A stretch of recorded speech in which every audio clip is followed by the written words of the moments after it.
जय गुरुदेव। जय गुरुदेव। जय गुरुदेव।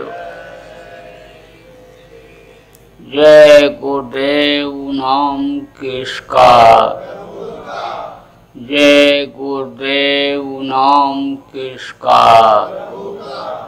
प्रभु का पावन नाम, प्रभु का पावन नाम।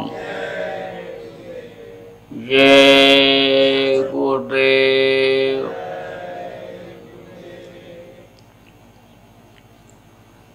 गुरुदेव तुम्हारे चरणों में शतकोटि प्रणाम हमारा है। गुरुदेव तुम्हारे चरणों में शतकोटि प्रणाम हमारा है।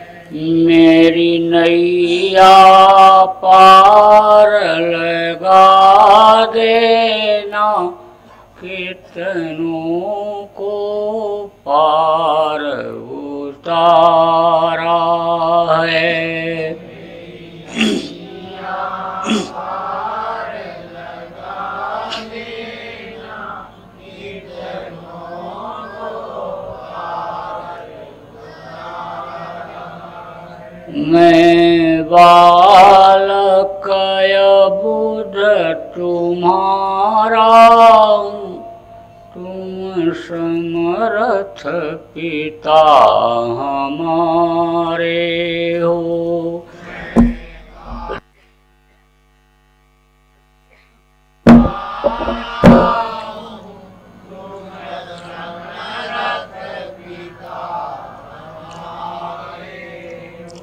मुझे अपनी गोद बिठा लेना, दाता लो भुजा पसारा है। मुझे अपनी गोद बिठा लेना, दाता लो भुजा पसारा है।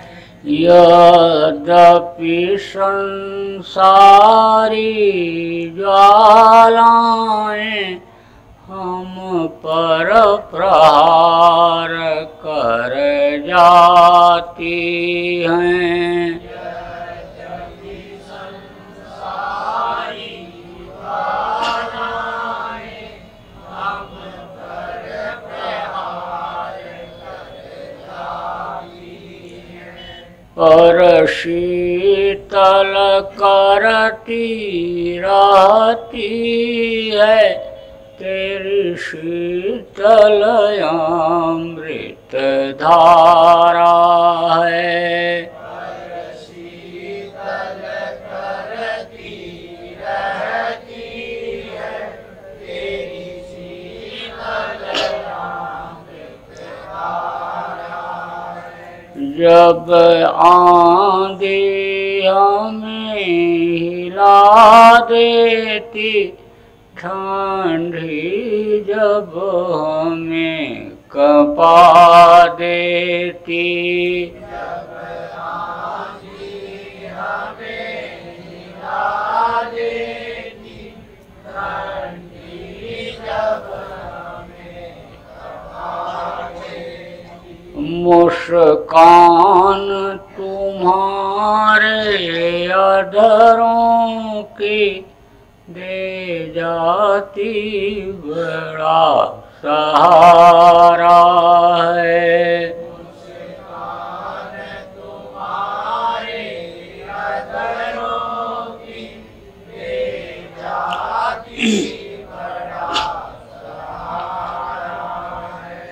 कुछ भुजा उठा कर कहते हो, कुछ महामंत्र सा पढ़ते हो, कुछ पूजा उठा कर कहते हो, कुछ महामंत्र सा पढ़ते हो। गद गद हो जाता हूँ स्वामी, मिल जाता बड़ा सहारा है। हो जाता हूँ स्वामी, मिल जाता बड़ा सहारा है। इस मूर्ति माधुरी की झांकी यदि सदा मिला करती स्वामी, इस मूर्ति माधुरी की झांकी यदि सदा मिला करती स्वामी। सौभाग्य समझते हम अपना कौतूहलनाथ तुम्हारा है। सौभाग्य समझते हम अपना कौतूहलनाथ तुम्हारा है। मैं बारंबार प्रणाम करूं, चरणों में शीश झुकाता हूँ। मैं बारंबार प्रणाम करूं, चरणों में शीश झुकाता हूँ।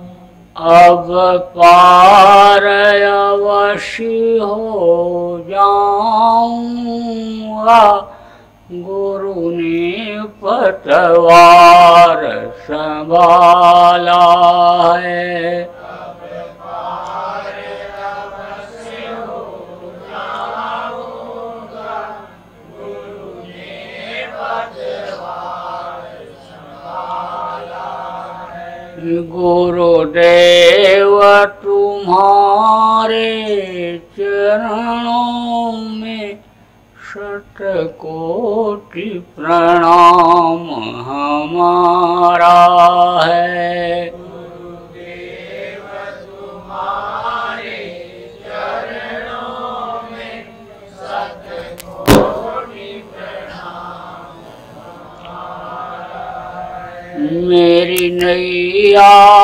पार लगा देना, कितनों को पार उतारा है। मेरी नैया पार लगा देना, कितनों को पार उतारा है। जय गुरुदेव। सर्वसमर्थ सर्वत्र स्मरणीय परम पूज्य गुरु जी महाराज, उपस्थित सभी सत्संगी धर्म प्रेमी बच्चों एवं बच्चियों, गुरु महाराज की अपार दया मेहर हुई और आज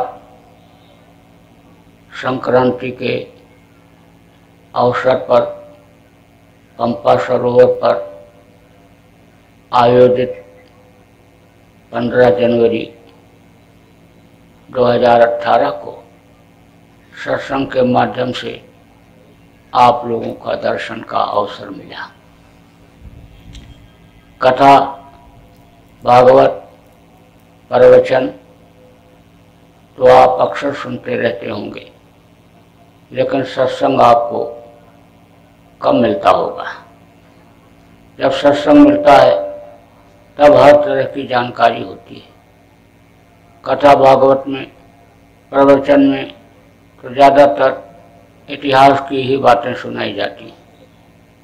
महापुरुषों की गाथा गाई जाती है।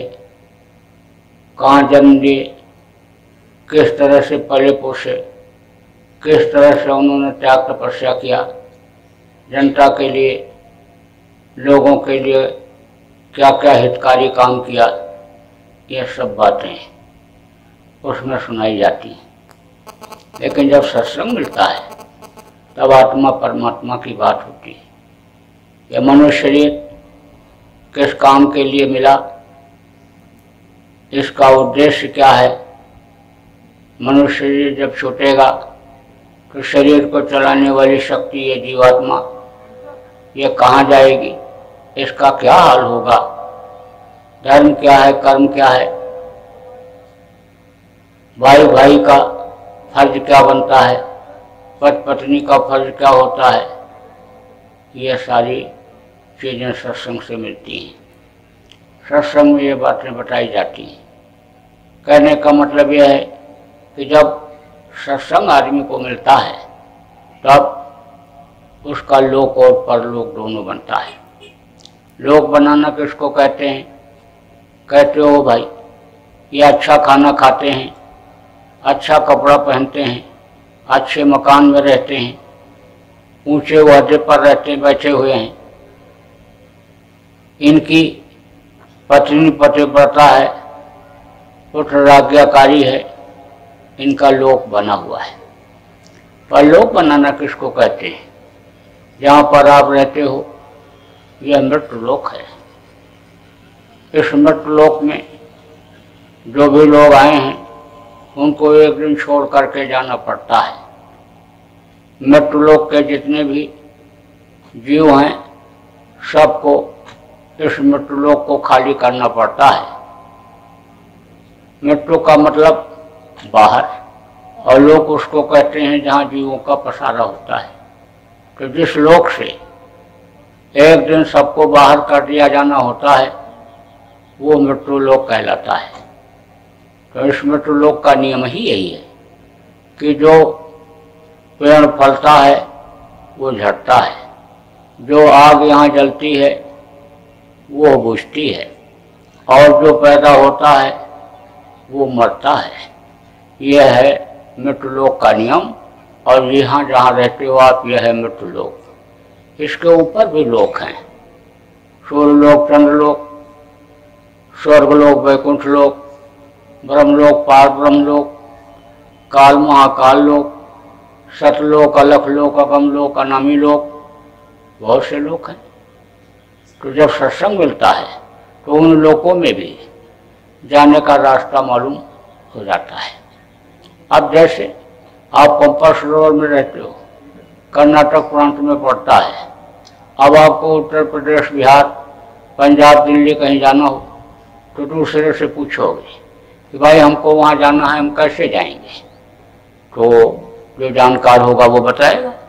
ऐसे ही जो जानकार होता है वो ऊपरी लोकों में भी जाने को बतलाता है।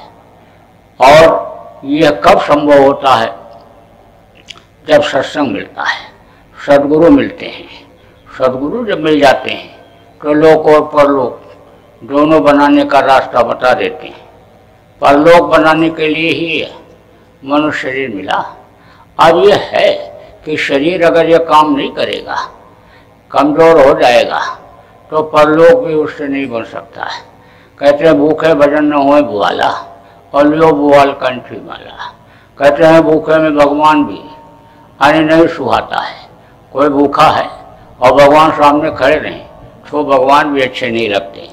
इसलिए भूख को मिटाने के लिए रोटी का इंतजाम कर लो, ठंडी गर्मी से बचाने का आए कपड़े का इंतजाम कर लो, घर मकान बना लो, और यानी अगर इससे भी ज़्यादा कोई इच्छा बनती है गाड़ी घोड़ा खरीद लो, इसको आराम से एक जगह से दूसरी जगह ले जाओ। लेकिन ये मत सोच लो कि खाने पीने के लिए, पहनने के लिए, ऐश और आराम के लिए ही ये मनुष्य शरीर मिला है। ये मनुष्य शरीर भगवान के भजन के लिए मिला, जीवात्मा के कल्याण के लिए मिला, नरक और 84 से बचने के लिए मिला, जन्मने और मरने की पीड़ा से बचने के लिए मिला। यह मनुष्य शरीर अशरफुल मखलूकात कहा गया, देव नारायणी शरीर कहा गया। देवता इसके लिए 24 घंटे तरसते रहते हैं कि थोड़े समय के लिए भी अगर हमको मनुष्य शरीर में जाता तो हम अपना काम बना लेते, अपनी जीवात्मा को मालिक तक पहुंचा देते। आपका जो ये शरीर है ये 5 तत्वों का है, जल पृथ्वी अग्नि वायु और आकाश। इसी 5 तत्व के शरीर में ऐसा रास्ता है कि आप स्वर्ग और वैकुंठ में भी जा सकते हो, देवी देवताओं का दर्शन भी कर सकते हो और उससे परे लोकों में भी जा सकते हो। लेकिन स्वर्ग और वैकुंठ में रहने वाले देवता के शरीर के अंदर 17 तत्वों के लिंग शरीर में ऐसा कोई रास्ता नहीं है कि जिससे वो ऊपर जा सके। तो ये देव दुर्लभ शरीर है, यह कुछ समय के लिए आपको मिला है, सांसों की पूंजी गिन करके खर्च करने के लिए मिली है और यह दिन रात खर्च होती चली जा रही है। आपको ये पता नहीं चल रहा है कि हमारी उम्र कितनी कट गई, कितनी खत्म हो गई। अब जब उम्र खत्म हो जाएगी तब इस शरीर की कोई कीमत नहीं रह जाएगी। यह तो समझ लो कि मिट्टी का शरीर मिट्टी में मिल जाएगा। अब आप ये समझो, रात को आसमान में देखो तो तारे दिखाई पड़ते हैं और सुबह होते ही छिप जाते हैं। पानी बरसता है, पानी में बूंदें गिरती हैं, बुलबुले निकलते हैं, लेकिन देखते देखते बुलबुले खत्म हो जाते हैं। ऐसे ही आए समझ लो ये मनुष्य शरीर समय पूरा होते ही बुलबुले की तरह से ये खत्म हो जाता है, यानी इसकी कोई कीमत नहीं रह जाती। जानवरों के शरीर की, जानवरों के हड्डी और मांस और चमड़े की तो भी कोई कीमत रहती है, लेकिन मनुष्य के शरीर की कोई कीमत नहीं रहती। कहते हैं ले जाओ, जल्दी से जलाओ, नहीं तो मिट्टी खराब हो जाएगी। जिसको आप अच्छा कपड़ा पहनाते हो, अच्छे घर में रखते हो, अच्छे गाड़ी घोड़ा में एक जगह से दूसरी जगह ले जाते हो, जिस शरीर को लोग प्रणाम सलाम करते हैं, पैर छूते हैं, इस शरीर को लोग मरने के बाद, प्राण निकलने के बाद मिट्टी कहने लगेंगे। इतने आदमी आप बैठे हो, अभी किसी के शरीर के ऊपर हाथ रख करके कहो कि यह तुम्हारा मिट्टी है, तो कहेगा नालायक कहीं के, मिट्टी बता रहा है, ये हीरा जैसी काया और उसको मिट्टी बता रहा है। लेकिन प्राण निकलने के बाद चाहे राजा का शरीर हो, चाहे महाराजा का हो, चाहे शेठ साहूकार का शरीर हो, पंडित मुल्ला पुजारी का शरीर हो, सबके शरीर को लोग मिट्टी ही कहते हैं और ले जा करके जला करके राख कर देते हैं। आप ये समझो कि वही बच्चा जो खूब सेवा करता है, जो नहलाता धुलाता खिलाता है, वही बच्चा उलट पलट करके जला करके राख कर देता है। अब जीवन लीला खत्म हो गई। अब आप जिस काम के लिए आए यहाँ वो काम कर नहीं सकते हो। अब आप समझो दुनिया में, संसार में आप किस काम के लिए भेजे गए? इस काम के लिए भेजे गए कि शरीर के रहते रहते यानी अपनी जीवात्मा का कल्याण आप कर लो। और भेजे गए दया पर, यानी समझ लो दया जब मांगते रहे, 24 घंटे जब चिल्लाते रहे माँ के पेट में कि दया करो, कृपा करो, मेहरबानी करो, बहुत कष्ट है, बड़ी तकलीफ है। माँ के पेट में जब माँ की पेट की आग तपाती है तब बड़ा कष्ट होता है, तो चिल्लाते रहे बाहर निकालो, बाहर निकालो। जब माँ के पेट में पहले जन्म में कहाँ थे? कछुआ थे, बिल्ली थे, कीड़ा थे, मकोड़ा थे, सांप थे, गोजर थे, बिच्छू थे, नरक में रहे, मारे गए, काटे गए, सड़ाए गए, तपाए गए, कहाँ थे? वो सब दिखाई पड़ता है। आपको अपने पिछले जन्म का यहाँ पर नहीं दिखाई पड़ेगा, लेकिन माँ के पेट में सब दिखता है। तो माँ के पेट में जब दिखता है, माँ के पेट की आग तपाती है, टट्टी और पेशाब की बदबू नाक में आती है, तब चिल्लाता है प्रभु मालिक अल्लाह ताला पाक परवरदिगार बाहर निकालो। उस वक्त पर यह भी जानकारी रहती है कि अगर मनुष्य शरीर के द्वारा ही हम अपने मालिक के पास अपनी आत्मा को पहुंचा सकते हैं।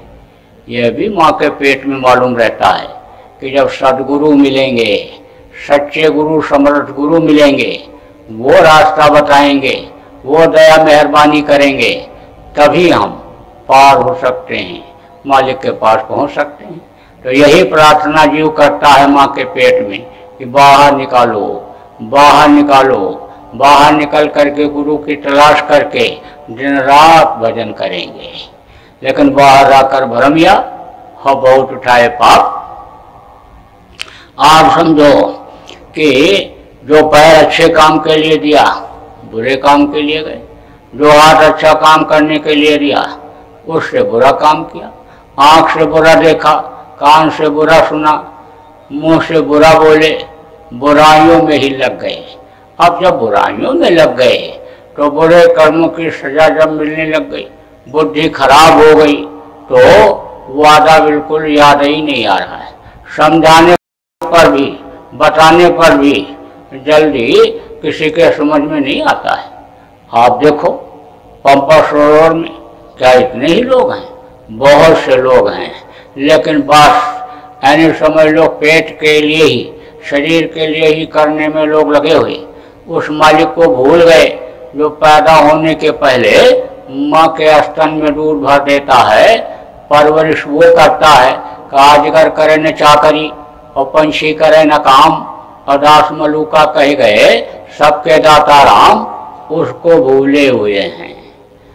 अब आगे समझो, सुनते भी हैं, पढ़ते भी हैं किताबों में, लेकिन तो भी बस इंद्रियों के भोग में फंसे हुए। एक आदमी गांव का जा रहा था शहर की तरफ, तो रास्ता भूल गया, तो एक कुएं में गिर गया। तो कुएं की दीवार से एक बरगद की डाल निकल रही थी, उसी को पकड़ करके लटक गया बचने के लिए। थोड़ी देर तक तो शरीर हिलता रहा, और जब शरीर का हिलना बंद हुआ तो नीचे देखा एक सांप बैठा हुआ है। तो बोला कहीं सांप हमको काट न ले मर जाए, यही सोच ही रहा था। तब तक ऊपर देखा तो दो चूहे, एक काले रंग के एक सफेद रंग के, उस डाल को काटने में लगे हुए। अब उसने सोचा कि डाल हमारा ये काट देंगे और मैं नीचे गिर जाऊंगा, सांप मुझे काट लेगा, मैं मर जाऊंगा। तो डर से उसका मुंह खुल गया। उसी डाल में एक मधुमक्खियों का छत्ता लगा हुआ था, उसी छत्ते में से एक बूंद शहद उसके मुंह में गिर गई। बोला ये तो बड़ी मीठी चीज है, यह तो हमको पहले कभी मिली ही नहीं खाने को, भूल गया मौत को। थोड़ी देर के बाद मिठास कम हुई, फिर नीचे देखा कि तो जैसे लगा कि सांप जीभ निकाल करके इंतजार कर रहा हो कि ये नीचे गिरे और उसके खून से अपना प्यास बुझाऊं। उधर देखा चूहे लगातार डाल को काटने में लगे हुए थे। फिर डर गया, तब तक एक बूंद शहद मुंह में फिर गिर गई, फिर मौत को भूल गया। एक महात्मा जी उधर से जा रहे थे, तो उन्होंने देखा गिर गया कुएं में, गृहस्थ तो इसको निकालना चाहिए। महात्माओं का काम क्या होता है, संतों का काम क्या होता है? परमार्थ करना, दूसरों के लिए ही। आए समझ लो महात्मा भेजे जाते हैं, संत होते हैं। जिस तरह से नदी अपना पानी स्वयं नहीं पीती है, वृक्ष फल अपना स्वयं नहीं खाता है, इसी तरह से जो संत महात्मा होते हैं अपने लिए कोई काम नहीं करते, दूसरों के लिए किया करते हैं। का वृक्ष कब उन्हें फल बखे, नदी न संचय नीर, और परमार्थ के कारण संत अंधरा शरीर। तो महात्मा जी ने कहा भाई इसको निकालना चाहिए। तो वहाँ और कोई चीज ऐसी तो थी नहीं कि जिसको डाल करके निकालते। गले में उनके एक दुपट्टा पड़ा हुआ था, उसी को डाल दिया और कहा इसको पकड़ करके तू बाहर आ जा। तो उसने भी सोचा कि डूबते हुए को तिनके का सहारा मिल गया, पकड़ो और निकल चलो। जैसे ही हाथ बढ़ाया उस डोर को, उस गमछे को पकड़ने के लिए, कपड़े को पकड़ने के लिए, एक बूंद शहद मुंह में फिर गिर गई। बस हाथ पीछे कर लिया। सोचा बाहर निकलेंगे तो ये मीठी चीज हमको मिलेगी कहाँ, अभी तक नहीं मिली। महात्मा जी ने सोचा इसकी नीयत लग नहीं रही निकलने की।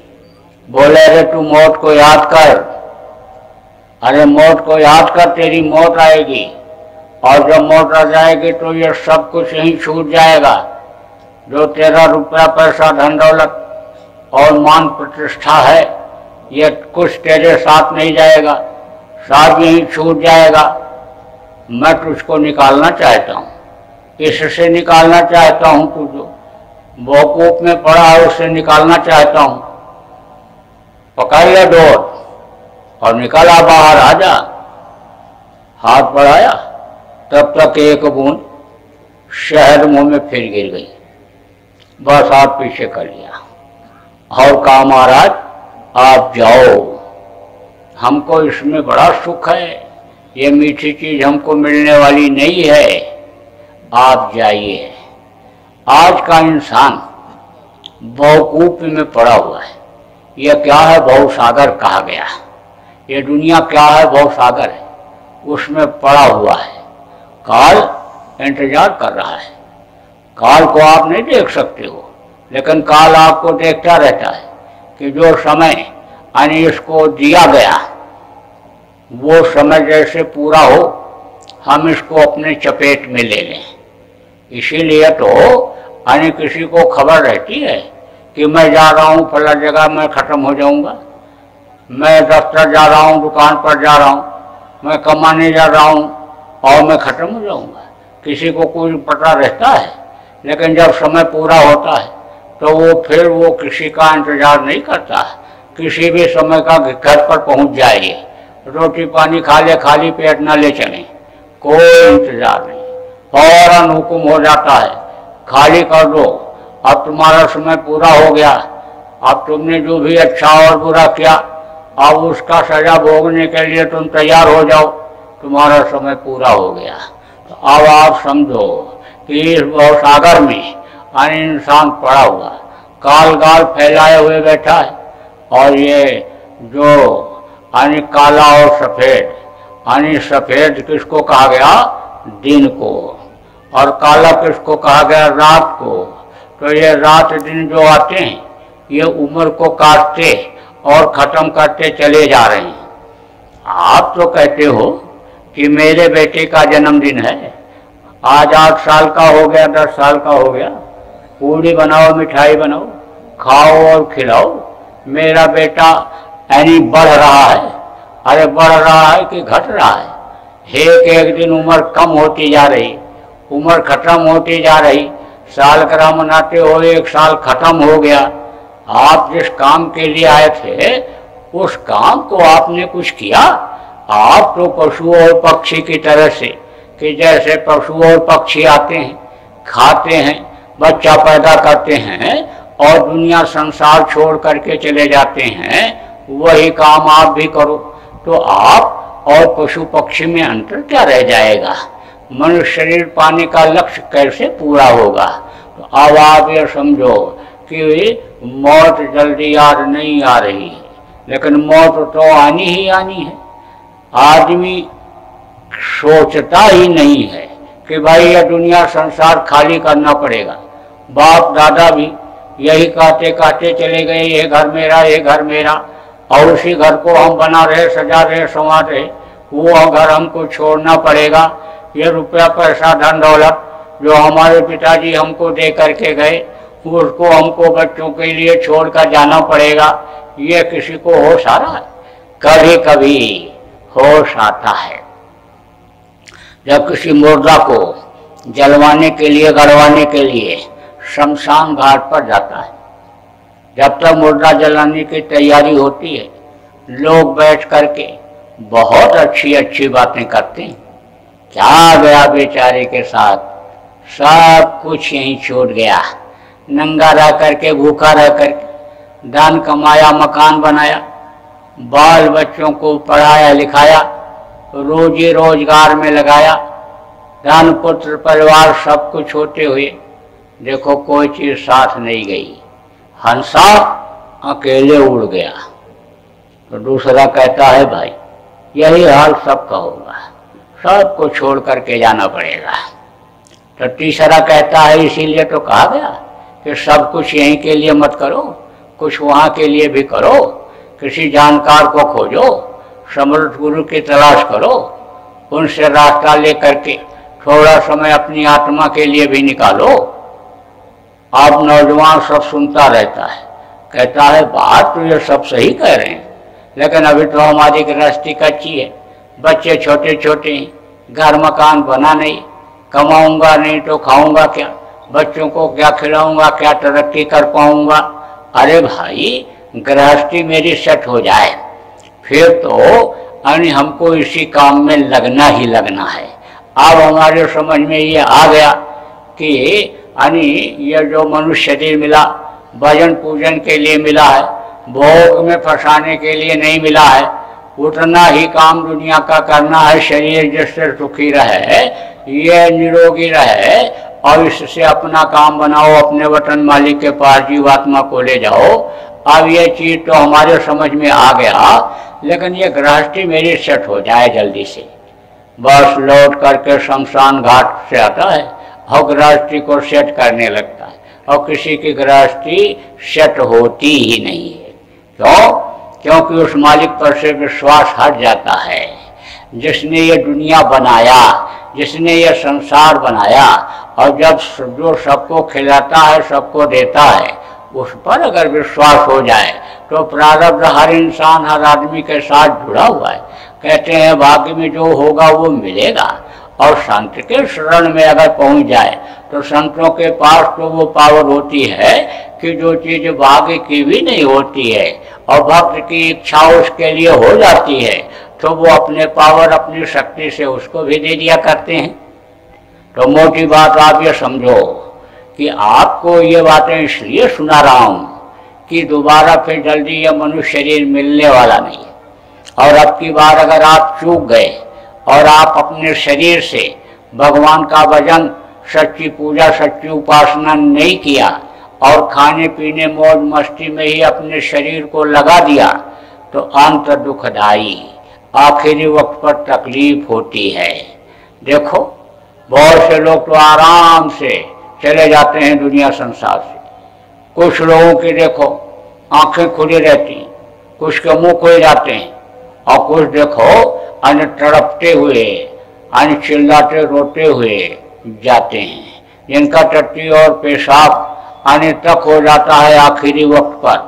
तो जो लोग समझ जाते हैं मनुष्य शरीर पाने का और कुछ काम वहाँ के लिए भी अपना कर लेते हैं, उनके प्राण तो आराम से निकल जाते हैं, किसी किसी के आंख से मुंह से निकल जाते हैं।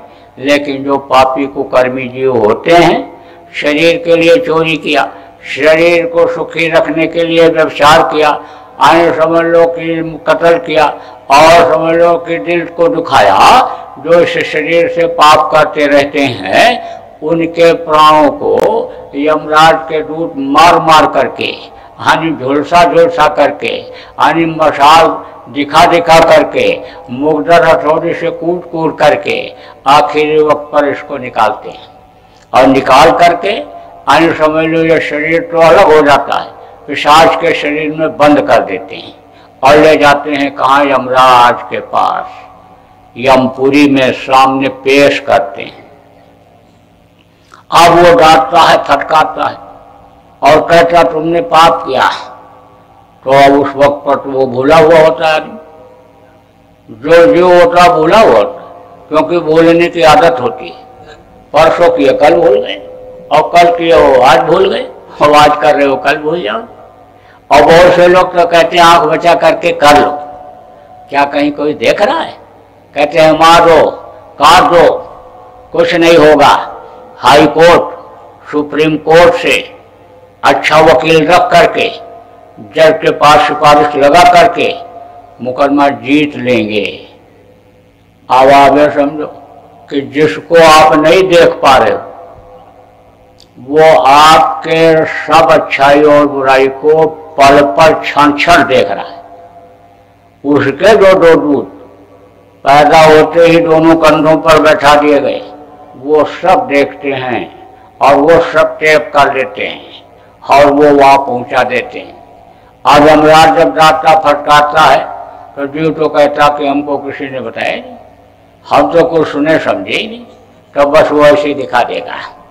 अब आगे समझ लो, आपने हिंसा हत्या बंद नहीं किया, आपने इस मनुष्य शरीर को गंदा किया, इस मंदिर को आपने गंदा किया, उसके बनाए हुए जीवों पर आपने दया रहम नहीं किया, मारा काटा, सताया जीवों को, आपने धोखा दिया, बेईमानी किया, आपने दूसरी औरत के साथ बुरा कर्म किया, तो समझ लो कि उसकी माफी होने वाली नहीं। वो तो सब वहां पर नोट हो रहा है और वो दिखाएगा और बताएगा कि देखो उन्होंने तुमको समझाया था। ऐसे मंच बना हुआ रहेगा और ऐसे फोटो लगा रहेगा, लोग बैठे हुए रहेंगे, इसी आवाज में सुनवा देगा कि देखो इन्होंने तुमको समझाया था, बताया था, लेकिन तुम नहीं मानी। बस हुक्म दे देता है, ले जाओ नरकों में डाल दो इनको, काटो, सड़ाओ, गलाओ, तपाओ। बड़ी तकलीफ, आंख फोड़ देते हैं और मार मारते हैं, दौड़ाते हैं, गिरता है, हाथ पैर टूटता है, दांत टूटता है, ऐसे काट देते हैं। काटने के बाद फिर जोड़ते हैं और फिर काटते हैं। यानी काट दो तो उंगली अलग हो जाएगी और दोबारा काटोगे तो दर्द नहीं होगा, लेकिन जोड़ने के बाद फिर काटोगे फिर दर्द होगा। हाथ पकड़ के फेंक देते हैं, हाथ उखड़ जाता है, हाथ में ही रह जाता है और धड़ उधर पड़ा रहता है, और फिर ऐसे फेंक के जोड़ देते हैं और फिर पकड़ करके ऐसे फेंकते हैं, तो जब उखड़ता है तो फिर दर्द होता है। अब आप ये समझो कि नरकों में बहुत दिन रहना पड़ता है। टट्टी का नरक अलग है, पेशाब का अलग है, मवाद का अलग है, उन नरकों में बहुत दिन रहना पड़ता है। वहाँ से जब छुटकारा मिलता है तो कीड़ा के शरीर में, मकोड़ा के शरीर, सांप, गोजर, बिच्छू के शरीर में यही जीवात्मा बंद कर दी जाती है, सजा भोगती रहती है, इधर उधर जान बचाती रहती है। वहाँ से जब छुटकारा मिलता है तो 9 महीने माँ के पेट में तो उल्टे लटकना ही पड़ता है, और उसके बाद में जब बाहर निकलो तो कितना दर्द, कितनी तकलीफ होती है। जन्मत मरद दूसरा दुख हुई। बच्चा देखो छटपट छटपट करता है, जब पैदा होता है रोता है, चिल्लाता, हाथ पैर पटकता है।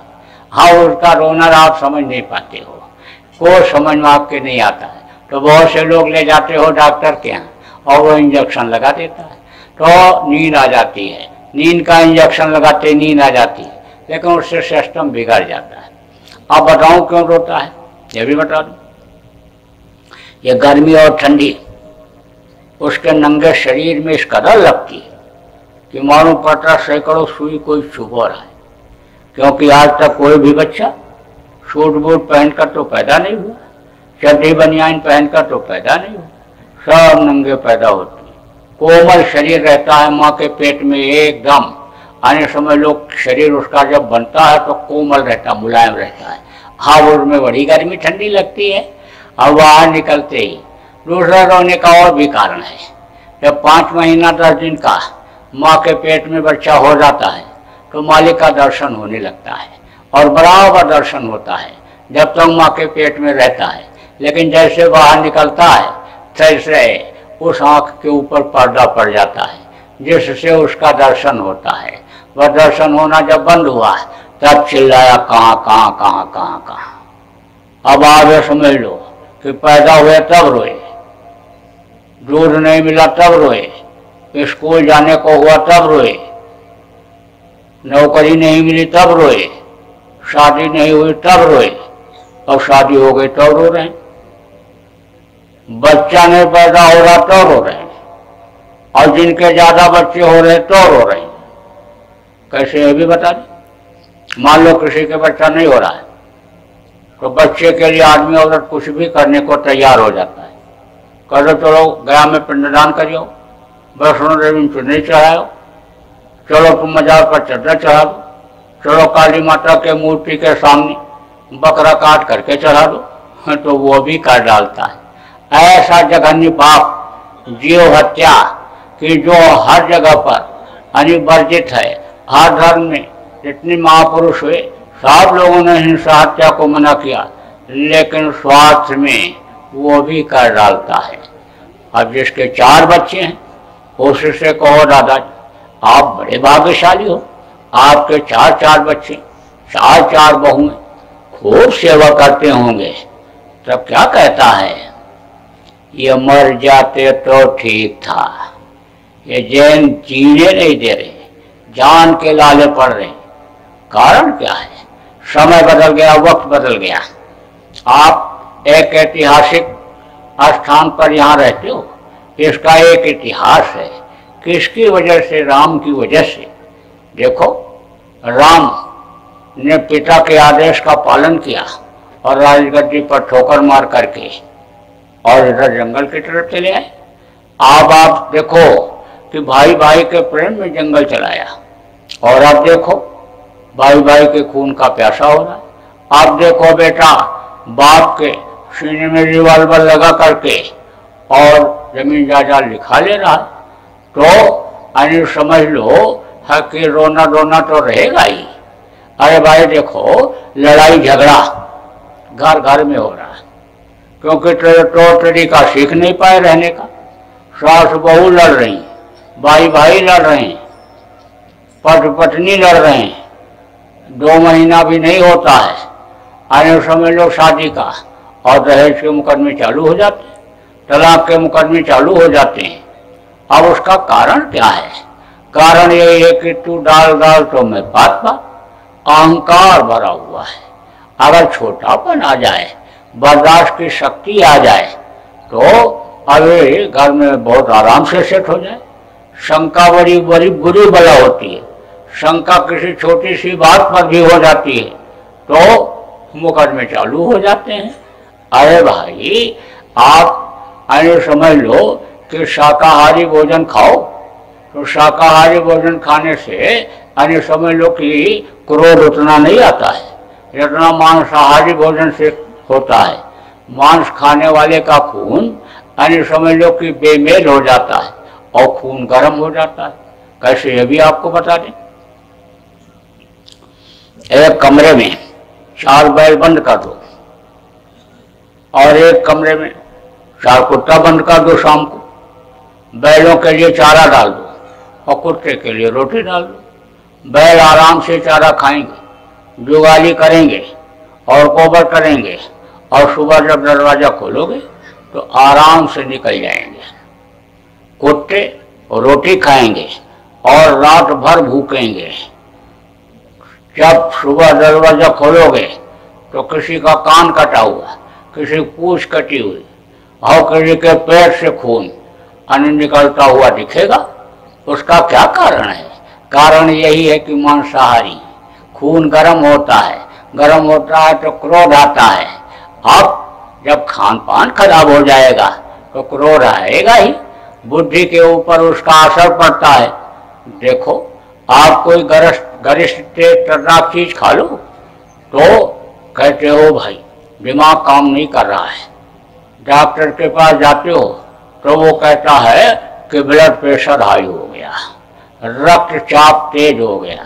अब क्यों तेज हो गया? यानी गरिष्ठ चीज खाने की वजह से।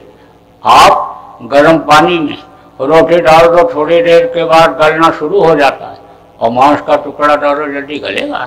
तो इसका जो शरीर का सिस्टम उस मालिक ने बनाया, यानी उस सिस्टम के अनुसार जब भोजन लेते हैं तो यानी क्रोध और काम और लोभ और मोह और ये अहंकार ये संतुलित रहते हैं, और नहीं तो इसी में से बढ़ जाता है। कामी क्रोधी लोभी लालची बन जाता है आदमी, जिसकी वजह से लड़ाई झगड़ा और वैमनस्यता ईर्ष्या द्वेष यानी ये बहुत फैल जाता है। तो रोने धोने में ही यानी समझ लो कि समय निकल जाता है। तो आपको ये बात इसलिए बता रहा हूँ कि यह मनुष्य शरीर आपको फिर जल्दी मिलने वाला नहीं, और ये मनुष्य शरीर अगर आपको नहीं मिला तो फिर आप अपनी आत्मा का कल्याण कर नहीं सकते हो। आत्मा की आपकी दुख ही पाती रहेगी। अब आप समझो आत्मा कहते किसको हैं? जो आप पहली बार यहाँ पर आए हो, पहले बार सत्संग सुन रहे हो संत मत का, यानी उनको आत्मा के बारे में मालूम ही नहीं होगा। आत्मा एक पावर होती है, शक्ति होती है, उसमें मालिक की यानी समझ लो ताकत होती है, और समझ लो वो उसकी अंश होती है कि जैसे हीरे का टुकड़ा कितना भी छोटा हो तो वो चमकीला होता है, कीमती होता है। ऐसे ही ये जीवात्मा सबके अंदर यानी एक ही जैसी है, यानी कछुआ बिल्ली के अंदर भी, चींटी के अंदर, हाथी के अंदर और हमारे आपके अंदर, लेकिन ताकत सब में है, पावर यानी सब में है। शरीर के अनुसार पावर जीवात्मा में सब के अंदर होता है। तो अब आप ये समझो कि यह परमात्मा की यानी अंश यानी ये जीवात्मा यानी सबके अंदर है। अब जैसे आप बैठे हो, आपके शरीर में छुरा प्रवाहित किया जाए, डाल दिया जाए, भोंक दिया जाए तो खून निकलेगा, दर्द होगा, चिल्लाओगे। लेकिन जीवात्मा निकल गई तो कितना इसको काट डालो, उफ नहीं बोलोगे, कोई बोलेगा नहीं, वो कुछ नहीं पता चलेगा। तो ये है जीवात्मा। जीवात्मा ये परमात्मा की अंश है। ये शरीर इसीलिए मिला कि इसको उस मालिक तक पहुंचा दिया जाए, जहाँ की अंश बूंद है, जहाँ से ये नीचे उतारी गई, इसको वहाँ पहुंचा दिया जाए।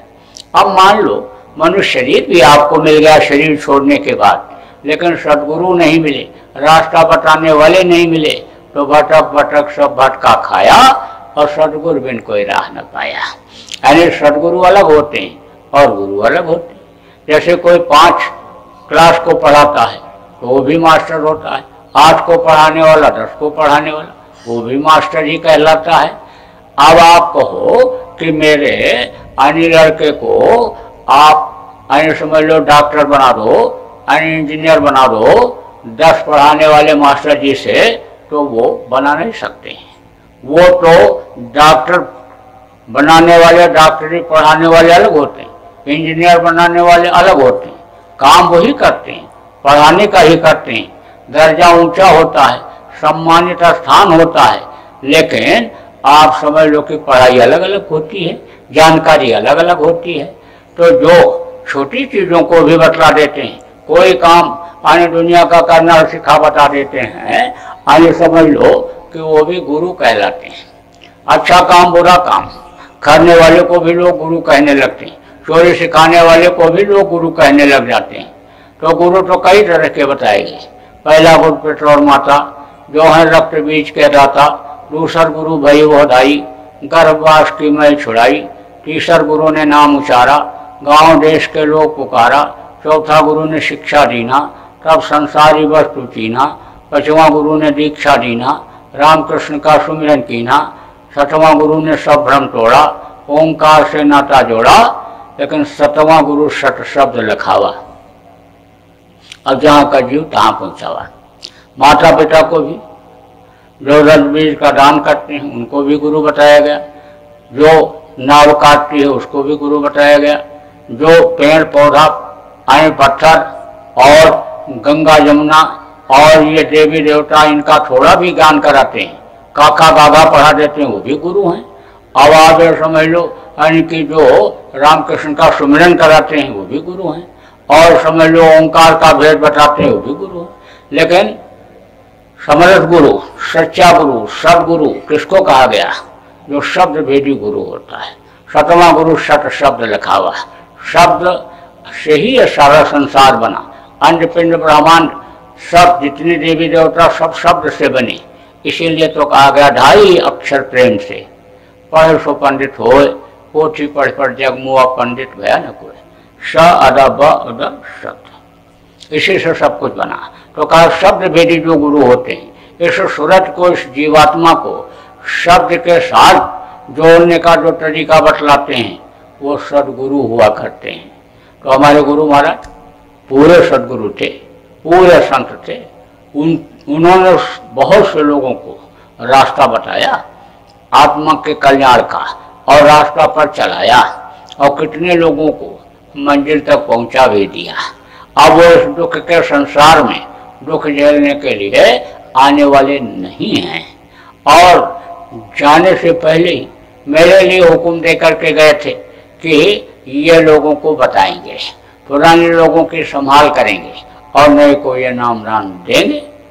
जब अन्य दुनिया संसार से चले गए तो 1 साल तक तो मैं बराबर लोगों को समझाता रहा, बताता रहा, पुराने लोगों को ध्यान भजन करने के लिए, सुमिरन करने के लिए प्रेरणा देता रहा। और उसके बाद में जब हुक्म हो गया कि इनको नाम दान दे दो, ये अगर भजन करने लग जाएंगे और इनका शरीर भी छूट गया तो इनको मनुष्य शरीर मिल जाएगा, क्योंकि मनुष्य शरीर का पाना ही ये बड़ा मुश्किल है। खोज जन्म जब भटका खाया और तब यह नर्तन दुर्लभ पाया। करोड़ों जन्मों में भटकने के बाद मनुष्य शरीर मिलता है, तो बोले मनुष्य शरीर इनको मिल जाएगा तो इनको दे दो। तो मैंने बताना शुरू कर दिया और लाखों लोगों को बता चुका हूँ। आज आपको भी बताऊंगा, क्योंकि गुरु का आदेश है।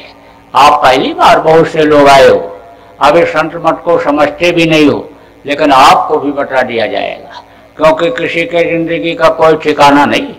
पहले देखो, बाप के सामने लड़का अगर मर जाता था तो राजा से पूछताछ हो जाती थी कि बाप बैठा है, लड़का खत्म क्यों हो गया।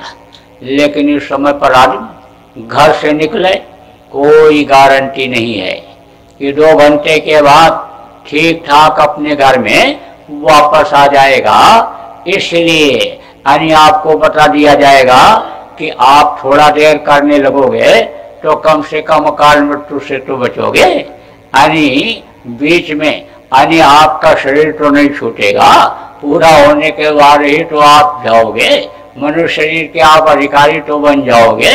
इसलिए आपको सबको बता दिया जाएगा। उसके लिए यानी आप ये सोचो कि हमको कोई दक्षिणा देनी है, रुपया पैसा देना है, लोटा रोटी लंगोटी हमको लाना है, कुछ नहीं लाना है।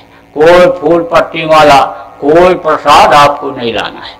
आपसे कुछ नहीं मांगा जाएगा इसके बदले में। अब हमको आप ये बताओ कि भिखारी से कहीं कोई कुछ मांगता है? भिखारी से कोई नहीं मांगता। तो आप भी तो किसी से मांगते रहते हो, दिन रात मांगते रहते हैं। जहां तक नजर दौड़ाओ सब मांग ही रहे। धरणी जहां लो देखिए तहां लो सब भिखार। जिसके पास लाख है कहता करोड़ हो जाए, करोड़ है जिसके पास कहता अरब खरब हो जाए, और अरब खरब वाला कहता कुबेर भगवान का खजाना हम ही को मिल जाए। तो आपसे क्या मांगना? तो देने वाले से मांगेंगे। तो दाता कौन है? दाता सदगुरु होते हैं। धरणी जहां लो देखिए तहनो सब भिखार, और दाता केवल सदगुरु। देत न माने हार। जब वो देने लगते हैं तो हार नहीं मानते। ऐसे समझ लो कि भरा भंडार कर देते हैं, लोक भी बना देते हैं और परलोक भी बना देते हैं।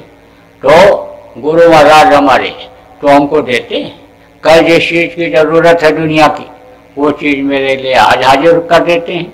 तो आपसे क्या मांगूंगा? अब यह जरूर है कि आप हमारे पास आए हो, अब आपसे हमको प्रेम हो रहा है और हम आपसे हमको प्रेम हो रहा है, हमसे आपको हो रहा है। अरे प्रेम में ही तो आए हो। अरे कुछ जान करके कुछ समझ करके कुछ सुनने के लिए आए और सुन रहे हो, आप बैठे हुए हो। तो जब बैठे हुए हो सुन रहे हो तो स्नेह प्रेम बढ़ रहा है। देखो आप तो ये देखते हो कि हम कर्नाटक के हैं, ये यूपी के हैं, ये बिहार के हैं, ये पंजाब के हैं, ये ऐसा कपड़ा पहने हुए हैं, इनका ऐसा नाम है, इनका ऐसा रंग है। आप तो उससे पहचान करते हो। आप तो उनका गाड़ी घोड़ा रुपया पैसा देख करके यानी उनसे प्रेम करते हो, उनसे आप रिश्तेदारी लगाना चाहते हो, पहचान बनाना चाहते हो। आप तो इन चीजों को देखते हो और हम तो आपकी आत्मा को देखते हैं जो आपके शरीर को चला रही है। वो सब के अंदर उसी मालिक की अंश है। तो आप किसी अपने जब रिश्तेदार के पास जाते हो, मित्र के यहाँ जाते हो, तो लड़के से बच्चे से आपकी कोई दोस्ती नहीं रहती और न उससे जान पहचान रहती है। लेकिन मित्र के बच्चे को भी आप प्यार करते हो, मित्र के बच्चे के लिए भी कुछ न कुछ आने समझ लो आप खरीद देते हो, दे देते हो, दोबारा जाते हो फिर उसको कुछ न कुछ लेते जाते हो, क्योंकि वो मित्र के वजह से उससे आपको प्रेम हो रहा है। ऐसे ही जब आप मालिक के अंश हो, मालिक की जीवात्मा आपके अंदर है और मालिक से मुझे प्रेम है, तो आपसे भी प्रेम हो रहा है। तो अब आप ये समझो कि अपने लिए तो अब गुरु महाराज से भी कुछ नहीं मांगना है, लेकिन जरूरत पड़ेगी तो आपके लिए मांग लूंगा। आपके सुख सुविधा के लिए, इस शरीर को चलाने के लिए किसी चीज की अगर जरूरत पड़ेगी तो अब गुरु महाराज से मांग लूंगा, आपसे कुछ नहीं मांगना है। लेकिन आप ये कहो कि भाई ये उतनी दूर से आए, मध्य प्रदेश उज्जैन से आए और इनके साथ हजारों आदमी चल रहे हैं और इतनी गाड़ियां चल रही हैं, सैकड़ों गाड़ियां, और मतलब ये है कि धर्म के प्रचार के लिए, अन्य लोगों की खुशहाली के लिए ये इधर हमारे इधर आए हैं, दरवाजे पर आए हैं, तो इनको कुछ देना चाहिए। तो आप दे भी सकते हो, मौका है आज आपके लिए, लेकिन देना क्या है? ये जो नामदान दिया जाएगा, जिसको दीक्षा मंत्र कहा गया, वो जो आपको बताया जाएगा, आपको भाई भारतीय परंपरा रही है कि ऐसे अवसर पर कुछ दिया जाता है तो हमको कुछ देना चाहिए, तो दे सकते हो, लेकिन देना आपको हमारे हिसाब से है, हमारे मुताबिक है, आपको अपने हिसाब से नहीं, और सब लोग उसको दे सकते हो।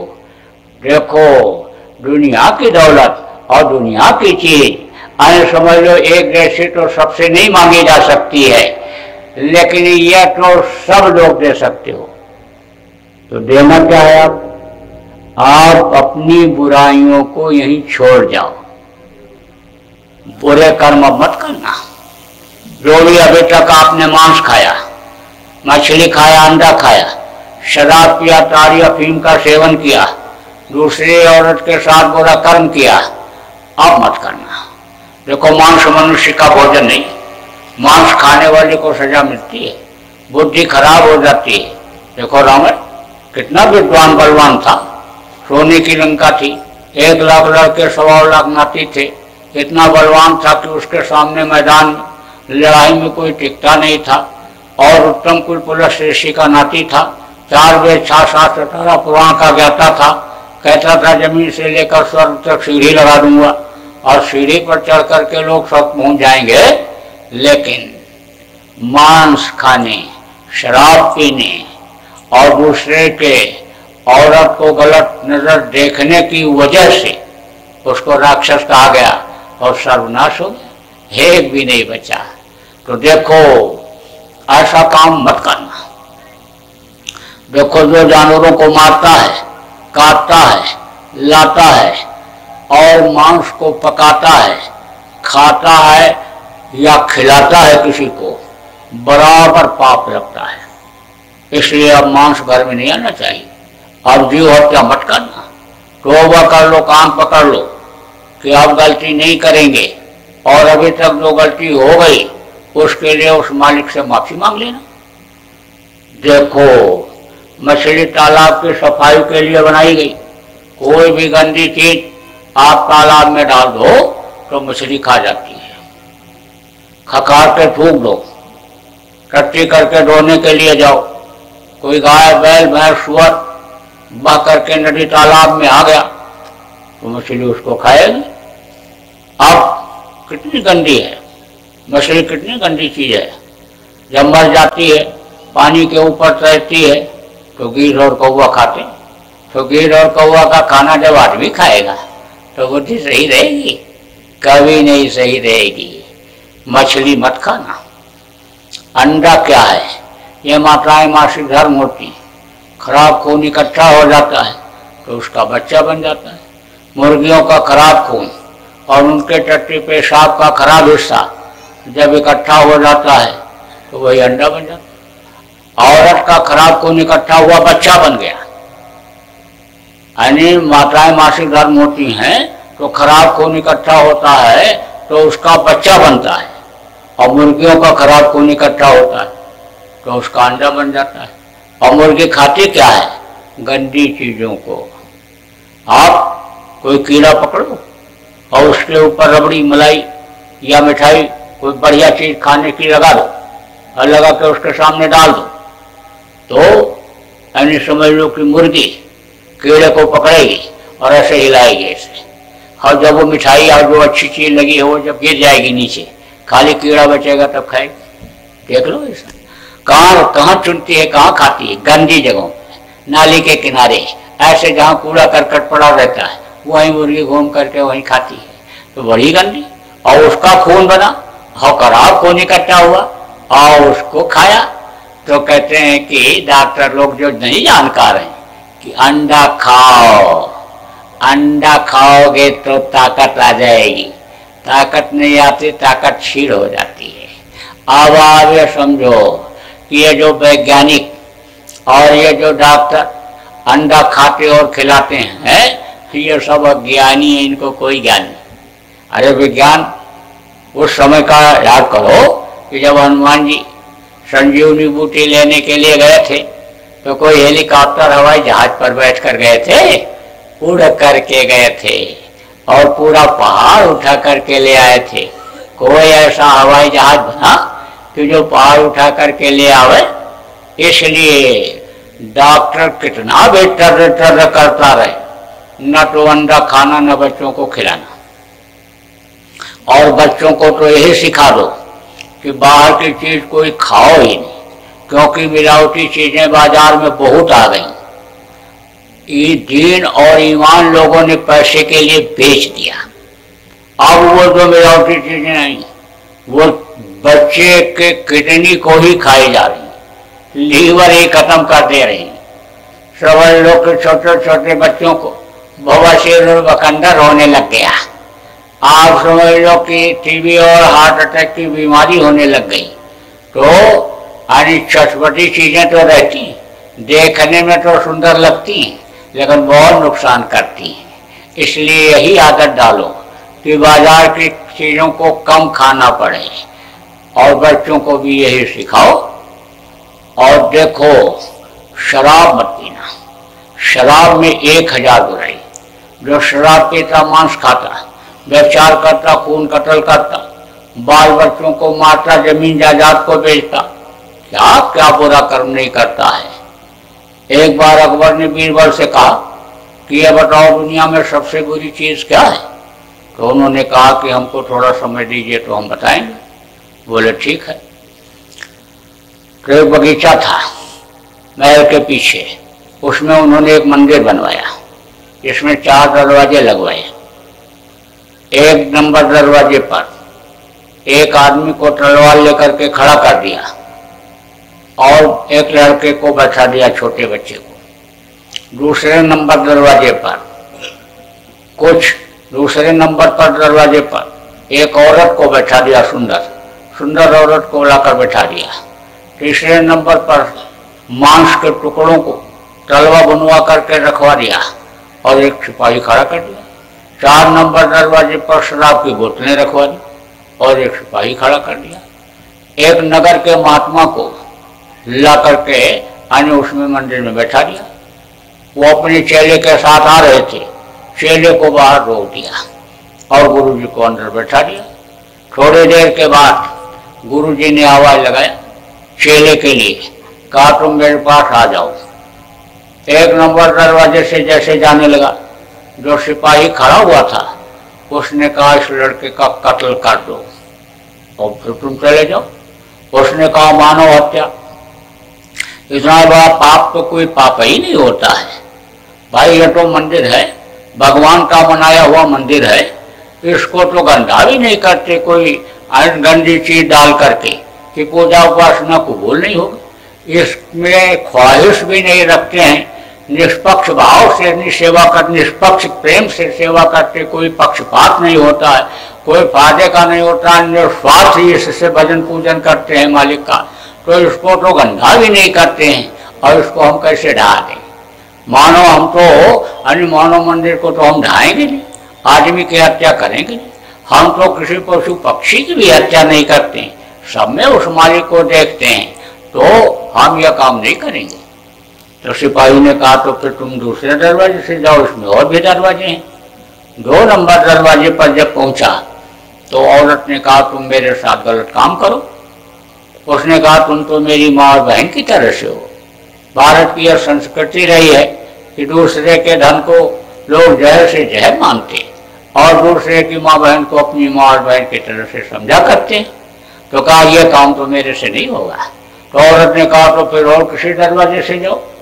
3 नंबर दरवाजे पर जब पहुंचा तो सिपाही ने कहा यह मांस के टुकड़े हैं, इसको तुम खा लो और फिर अंदर चले जाओ।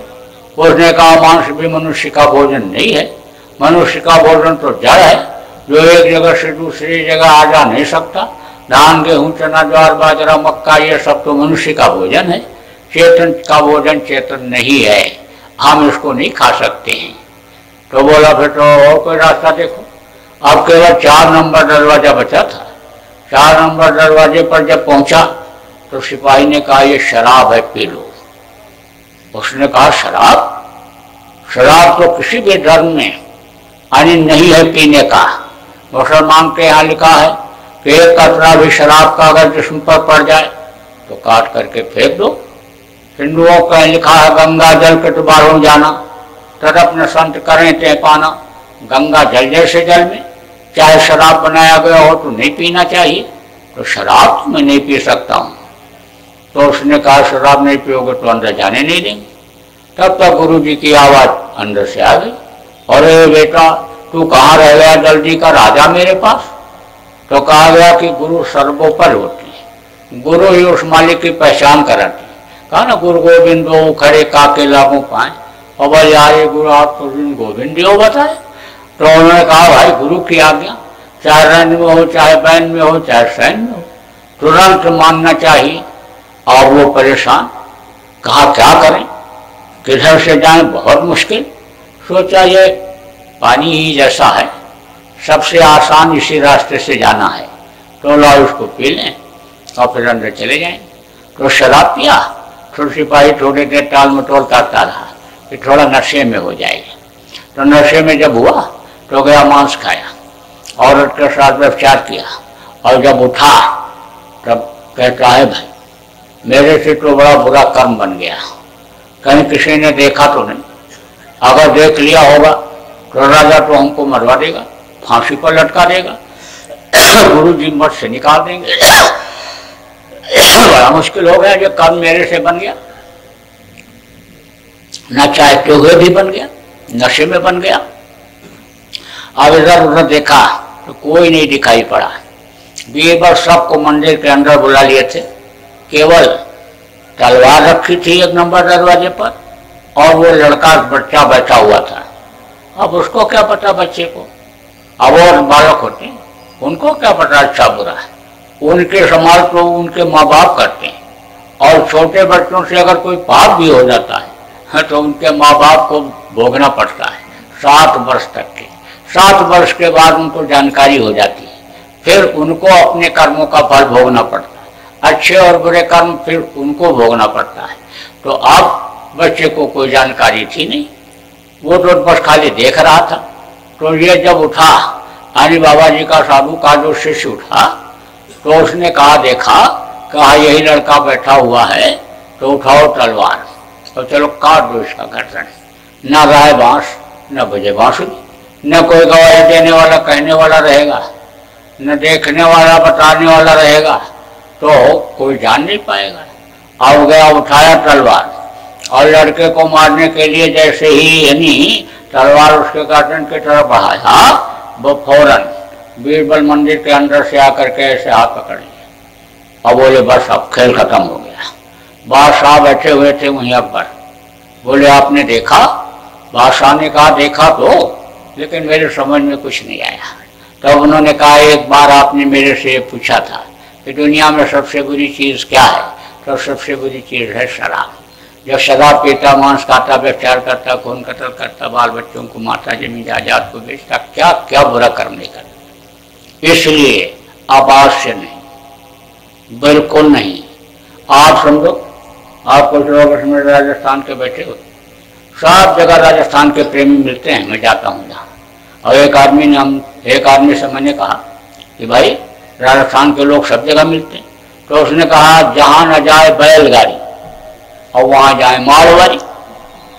उसने बताया 600 वर्ष पहले मेरे पिताजी वहाँ आए थे, बताया कि मेरे खानदान के लोग यहाँ आए थे, यानी 600 वर्ष पहले बैलगाड़ी से, और तब से हम लोग यहाँ हैं। और ये पूरा कुंबा बताया, पूरा मार्केट उन्हीं का, बीकोटा है इधर आपके उधर बेंगलोर की तरफ। कहा कि ये पूरा मार्केट हम ही लोगों का है, पूरी आबादी हम ही लोगों की है। तो उधर राजस्थान के कोई यहाँ भी हो गया। तो राजस्थान में एक कहावत है कि बांग मांगे भूंगड़ा और गांजा मांगेगी। देखो भगवान ने बहुत सी चीज़ों को बनाया है, किसके लिए बनाया? आदमी के लिए बनाया। लेकिन कुछ चीज़ें ऐसी हैं कि जो देर में हजम होती हैं, तो उसको हजम करने के लिए दूसरी चीज़ बना दिया। जैसे केला है, केला बहुत फायदा करता है लेकिन देर में हजम होता है, तो इलायची बना दिया कि इलायची खा लो तो केला हजम हो जाएगा। जैसे चावल ज़्यादा खा लियो तो चावल खा लियो हो तो नारियल का पानी पी लो, चावल हजम हो जाएगा। नारियल का टुकड़ा खा लो, चावल हजम हो जाएगा। पेट में पड़ी हुई चीज़ को मूली हजम करती है, लेकिन मूली खुद हजम नहीं होती है। मूली का पत्ता खा लो तो मूली हजम हो जाएगी। सुबह के समय मूली अमृत के तुल्य होती है, दोपहर में मूली मूली और शाम को मूली शूली। शाम को नहीं खानी चाहिए। सुबह खीरा खीरा, सुबह खीरा हीरा, दोपहर खीरा खीरा और शाम को खीरा खीरा। तो ये बहुत सी चीज़ें ऐसी बनाई गई, प्रकृति ने बनाया आदमी के लिए। अब जब कोई अनुभव वाला आदमी मिल जाता है तो वो सब इन बातों को यानी बताता है। ये जो बुजुर्ग लोग होते हैं ना, बूढ़े लोग जो होते हैं, इनको बड़ा अनुभव होता है। बहुत से लोग शादी ब्याह करने के लिए जब जाते हैं तो देखते हैं कि यानी घर में कोई बुजुर्ग औरत है जो मुसीबत में मेरी बेटी के काम आवे। सबसे बड़ी मुसीबत क्या होती है? बच्चा पैदा करना है। बच्चा पैदा करने के समय बड़ी मुसीबत की घड़ी रहती है, इसीलिए पहले से ही सब प्रार्थना घर वाले करते रहते हैं कि आराम से बच्चा पैदा हो जाए, पल करके ठीक से क्योंकि अगर उसमें कोई असावधानी हो गई तो लूला लंगड़ा पैदा हो जाता है। एक ही माँ बाप के दो बेटा, एक की बुद्धि तेज रहती है और दूसरे की कमजोर हो जाती है। और जो सुमिरन ध्यान भजन करती रहती, पूजा पाठ करती, भगवान को याद करती रहती, विचार भावना जिनकी अच्छी रहती है और जिनके जो संयम से रहती हैं, उनके बच्चे यानी समझ लो अच्छे नेक और बुद्धिमान पैदा हो जाते हैं। न तो लूले लंगड़े लंगड़े अब ये जो माताएं हैं ये बहुओं को समझाती रहती हैं कि देख अब तेरे पेट में बच्चा आ गया, अब तू गर्म चीज मत खाना, अब तू पुरुष से दूर रहना, और सारी बातें ये बताती रहती। देखो कोई MBBS MS करके लड़की आ जाए, आयु समझ लो कि डॉक्टर बन करके आ जाए, तो दूसरे के पेट से तो ऑपरेशन करके बच्चे को निकाल देगी, लेकिन उसका बच्चा पैदा होने का जब समय आएगा तो अपना ऑपरेशन करके नहीं निकाल सकती। कौन निकालेगी? वो अनपढ़ सास जो कुछ नहीं पढ़ी लिखी है, आराम से बच्चे को पैदा करा देती। लेकिन अब आजकल तो ये जो नई नई बहुएं आई हैं, अरे वो तो इनको आदर ही नहीं देते, सम्मान नहीं देते। सम्मान करना चाहिए, आदर करना चाहिए, सेवा करना चाहिए। लड़के पढ़ लिख करके आते हैं तो घर से ही निकाल देते हैं। हानि बुढ़े माँ बाप को सेवा करना चाहिए, सीख लेना चाहिए। बुजुर्गों से बड़ी सीख मिलती है। एक बुजुर्ग ने कहा हम किसी से डरते नहीं हैं, तो दूसरे ने कहा अरे गांव के बड़े आदमी हैं तुम्हारे, बंदूक है उनके पास, वो तो तुमको शूट कर देंगे, जान से मार देंगे, नाराज हो जाएंगे। तो बोला उनके पास 2 नली की है, मेरे पास 10 नली की बंदूक है। उसने कहा काका 10 नली की बंदूक कैसी होती? होती है, 24 घंटा साथ रखता हूं। काका बनियाइन पहने बैठे हो और जेब भी नहीं है तुम्हारे, कहीं रखे कहाँ हो? बताओ तो। अरे होती है। अरे तो काका बताओ तो। पैर वैर दबाने लगा। तब कहा अच्छा देखो, 1 नली, 2 नली, 3 नली, 4 नली, 5 नली, 5 नली है और 5 नली है। 10 नली, 10 नली जब ऐसे दिखाता हूँ, जिसके भी तरफ दिखाता हूँ अनि वही सिर झुका देता है। अब किसी के सामने हाथ जोड़ दो, किसी का पैर पकड़ लो, तो कितना भी अकड़ के चलने वाला होगा तो जो करके उठाए। अब आप समझो ये क्या है, ये है लघुता। ये इसका अनुभव होता है बुजुर्गों को, संत महात्माओं को। इसीलिए तो 15वें दिन महीने में एक बार लोग जाते थे संतों के पास, महात्माओं के पास, और सीखते थे गृहस्थ आश्रम में कैसे रहा जाए, भाई भाई के साथ कैसा व्यवहार करे, पिता पुत्र के साथ कैसा बर्ताव करे, पति पत्नी का फर्ज क्या होता है। यह सीख करके जब गृहस्थ आश्रम में रहते थे तो यह गृहस्थ आश्रम स्वर्ग जैसा था। कोई खींचातानी नहीं, घर छोड़ करके घर के झगड़ा झंझट से कोई भगता नहीं, औरतें जल करके मरती नहीं, दहेज के तलाक के कोई मुकदमे चलते नहीं, बड़ी शांति घरों में रहा करती थी। तो अब आप ये समझो कि बुजुर्गों को बड़ा अनुभव होता है। तो बुजुर्गों ने बताया, वहाँ राजस्थान के बुजुर्गों ने, कि अगर कोई भांग खा के आ गया है तो उसको भुना हुआ चना खिला दो तो उसका नशा उतर जाएगा। कोई गांजा पी करके आ गया तो उसको आने समझ लो थोड़ा सा घी पिला दो तो उसका नशा उतर जाएगा। और कहा अगर कोई शराब पी के आ गया तब कहा तब तो कुछ खोजना ही नहीं, जूता उतारो पैर में से और जड़ दो तो शराब का नशा उतर जाएगा। कहा भांग मांगे भू गया और गांजा मांगे घी और दारू मांगे खूसड़ा, और जितनी इच्छा होती। तो देखो मैं कुछ नहीं कह रहा हूं आप पीने वालों को, मेरे ऊपर नाराज मत होना, ये तो वो लोग जो कह रहे हैं वो कह रहा हूं। लेकिन अब ये जरूर कह रहा हूं कि जिनको नहीं मालूम था कैसे उतरता है नशा, उनको मालूम हो गया।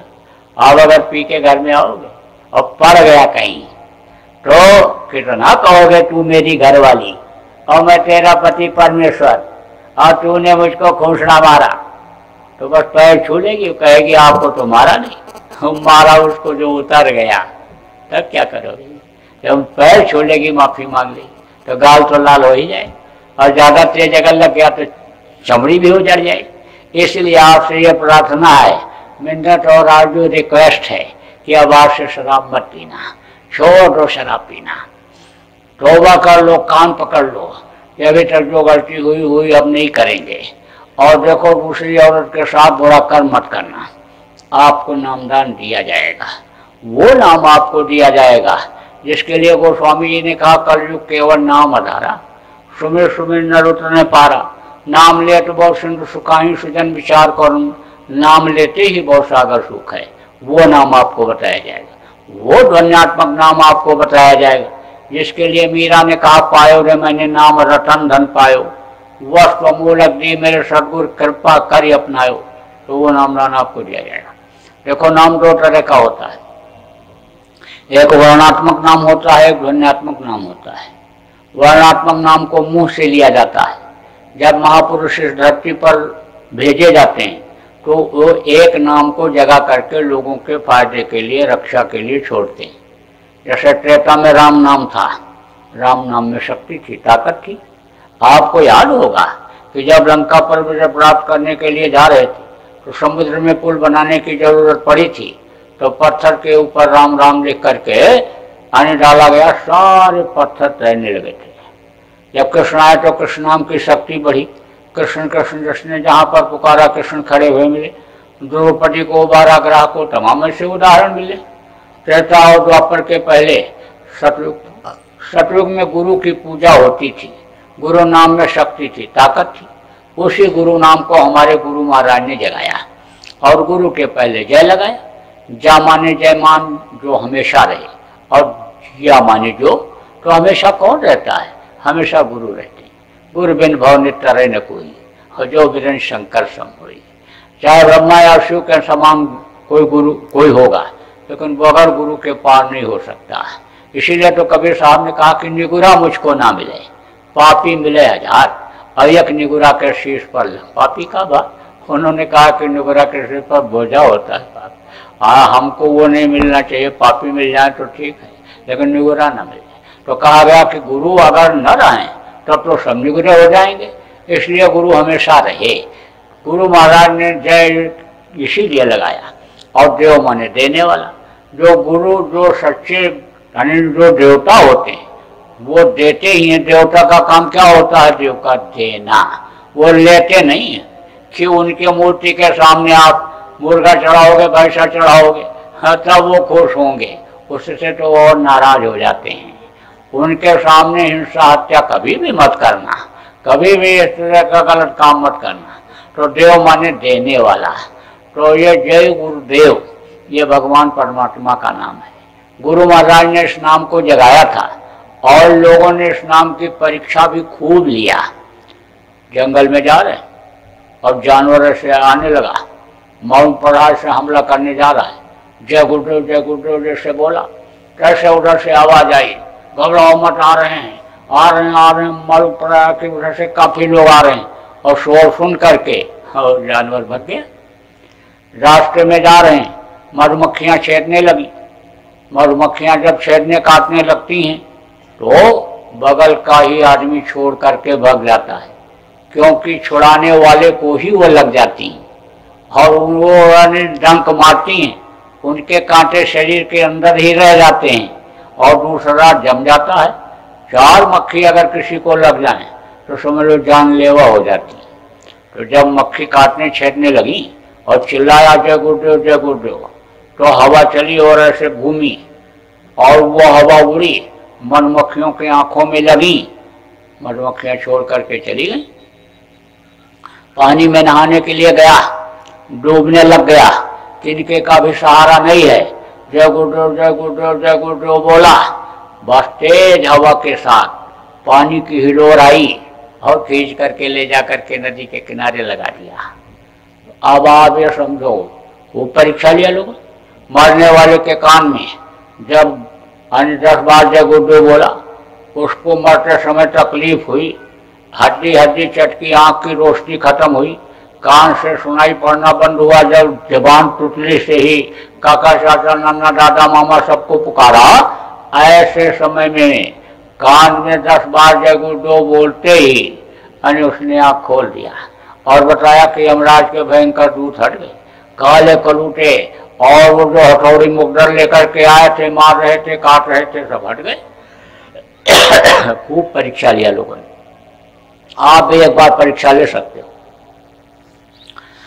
आप भी मुसीबत में, तकलीफ में, कहीं भी जय गुरुदेव नाम बोल करके अपने जान माल की रक्षा कर सकते हो, लेकिन उसके लिए शाकाहारी सदाचारी रहना जरूरी है। कोई भी व्यक्ति शाकाहारी सदाचारी नशामुक्त मुसीबत के समय जय गुरुदेव नाम बोलेगा तो उसकी मदद होगी। तो यह तो है वर्णात्मक नाम। और ध्वन्यात्मक नाम मैं भी आपको बताऊंगा। वो 5 नाम इस वक्त के हैं। इनका नाम है, इनका रूप है, इनका स्थान, इनकी आवाज है। देखो, जैसे आपका नाम है और आपका रूप है, रूप माने चेहरा, आप कहीं रहते हो आपका स्थान है, और आपके मुंह से जो आवाज निकलती है वो आपकी आवाज है। ऐसे ही इस वक्त के 5 धनी, 5 देवता मान लो आप, वो हैं। उनका नाम है, उनका रूप है, उनका स्थान है, उनकी आवाज है। तो वो मैं अभी आपको याद कराऊंगा, रटाऊंगा। जितना आप याद कर सको याद कर लो, ना याद हो पावे उसका लिखा हुआ कागज यहीं अभी सत्संग के बाद मिल जाएगा। आप जो हिंदी खूब ठीक से नहीं समझते हो, आपको ये कन्नड़ में समझा देंगे, कन्नड़ में नाम बता देंगे, और इनका रूप, स्थान और आवाज ये कन्नड़ में समझा देंगे, और फिर सुमिरन ध्यान भजन जो मैं बताऊंगा उसको ये समझा देंगे। तो मेरी बात आप सुन लो और उसके बाद में फिर इनकी सुन लेना, याद कर लेना, और फिर आप अपने घर पर करना। थोड़ी देर यहाँ भी करा दूंगा। तो देखो, 5 नाम, 5 रूप, 5 स्थान, 5 की आवाज, ये मैं अभी आपको रटाऊंगा, याद कराऊंगा। जितना आप याद कर सको याद कर लो, और नहीं तो कागज ले लेना, और कागज लेकर के याद करके कागज को फाड़ करके किसी नदी तालाब में या सुनसान जगह पर फेंक देना। बताना मत किसी को। अगर आप बता दोगे या टेप करके सुना दोगे तो उसका तो कोई फायदा होने वाला नहीं और आपका नुकसान हो जाएगा, ये नाराज हो जाएंगे। दूसरी चीज आप और समझ लो कि जब आप आंख बंद करोगे और ध्यान लगाओगे, ऊपरी लोकों में जाओगे, स्वर्ग वैकुंठ में जाओगे, देवलोक सूर्य चंद्र लोकों में जाओगे और वहाँ का नज़ारा, वहाँ का दृश्य देखोगे तो देख करके खुश हो जाओगे और खुश हो करके दूसरों को बताने लगोगे और जैसे ही बताओगे वैसे ही वो बंद कर देगा। इसलिए बताना नहीं किसी को, कुछ भी दिखाई पड़े, कुछ भी सुनाई पड़े, लेकिन आपको किसी को भी नहीं बताना है। उसमें अगर आपको कोई दिक्कत आएगी, परेशानी आएगी तो यानी आप जो अच्छा साधक होगा उससे पूछ लेना। हमारा आश्रम उज्जैन में है, मध्य प्रदेश में उज्जैन है। आप बाबा जय गुरुदेव आश्रम उज्जैन चिट्ठी लिख दो, आपको जवाब मिल जाए। कार्यक्रम वहाँ होते रहते हैं। अभी होली का कार्यक्रम होगा 28 फरवरी, 1 और 2 मार्च को, वहाँ आप आ जाओ, आपसे बात हो जाएगी, आपकी समस्या का समाधान कर दिया जाए। तो जो भी आपको दिखाई या सुनाई पड़े किसी को बताना नहीं है और यह नाम रूप स्थान आपको किसी को बताना नहीं है। अब आप समझो 3 चीज। सुमिरन, सुमिरन कहते हैं माला जपने को। दूसरा है ध्यान, ध्यान किसको कहते हैं? आँख से देखने को। और तीसरा है भजन, भजन किसको कहते हैं? कान से सुनने को। और 3 चीज आप और समझो, 3 आँख, 3 कान और 3 नाक। तो कहोगे भाई ये कैसे? देखो 2 आँखें ये बाहर, इससे बाहर की चीज दिखाई पड़ती है और एक आँख अंदर जहाँ जीवात्मा में। ये शरीर को चलाने वाली शक्ति जीवात्मा यहीं बैठी है। 5 स्थान इसके नीचे है और 5 स्थान इसके ऊपर है, बीचों बीच में ये बैठी है। एक आँख उस जीवात्मा में है, उसको दिव्य दृष्टि आत्म चक्षुष नेत्र कहते हैं, सबके है। अब आपका वो बंद है, इसलिए आपको ऊपर का नज़ारा नहीं दिखाई पड़ता। खुल जाएगा तो ऊपर का दिखाई पड़ेगा। तो 2 आँखें ये बाहर और एक आँख अंदर जीवात्मा में, इस यानी तो ये हो गई 3 आँख। 2 कान ये बाहर, इससे बाहर की आवाज़ सुनाई पड़ती है और एक कान है अंदर जीवात्मा में, उससे ऊपरी लोगों की आवाज़ सुनाई पड़ती है। और 3 नाक, देखो एक सुराख है दाहिनी तरफ और एक बाईं तरफ, ये तो है नाक। और जिसको नाक कहते हो ये तो समझ लो कि जैसे 2 नाले के ऊपर पुल बना दिया, उस तरह से ये है। कहा ना, जब तेरी कारीगरी रे करतार, जान न जाने माया तेरी बदले रंग हजार। देखो हजारों आदमी आप बैठे हो, लेकिन चेहरा किसी का किसी से मिलता है? चेहरा किसी का किसी से नहीं मिलता, ये उसकी कारीगरी है। तो अब आगे समझो 2 नाक ये बाहर और एक नाक अंदर जीवात्मा में, उससे ऊपरी लोगों की खुशबू मिलती है और वो खुशबू जब मिल जाती है तो साधक मस्त हो जाता है। और नशा जब आने मिलता है तो जल्दी उतरता नहीं, ये बनावटी नशे तो सब उतर जाते हैं। शाम को कोई गांजा पी ले, भांग खा ले, शराब पी ले, सुबह नशा उतर जाएगा, लेकिन नाम कुमारी नानका चढ़ी रहे दिन रात, वो जिंदा चढ़ी रहती है, नजर नजर खत्म नहीं होता है।